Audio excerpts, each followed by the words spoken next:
this is my science experiment. It's a chemistry experiment.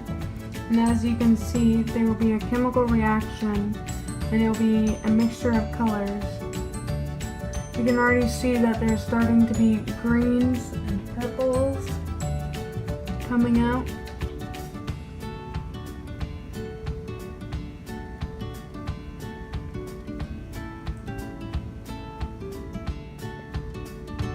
This is a science experiment using paper chromatography.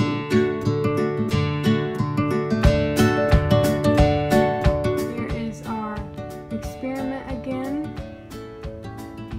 It's turning out really cool, kind of like a jellyfish almost at the bottom.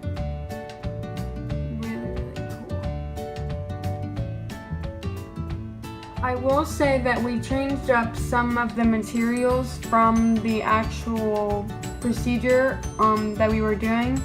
We used a black marker instead of a green marker, and we used a coffee filter instead of a chromatography paper, which was really hard to find as I'm a homeschool student, so we just used materials that we could find around the house that we had. So a chemist will probably be upset if you change some things, but you just have to remember to document the things you change in your experiment and write them down.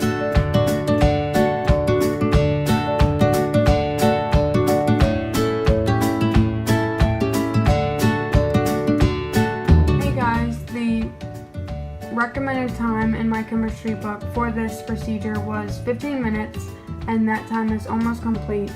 So we're just watching the final changes that the paper does and the marker does. As you can see, it turned out really cool. There will be a point where the separation stops or completes. So,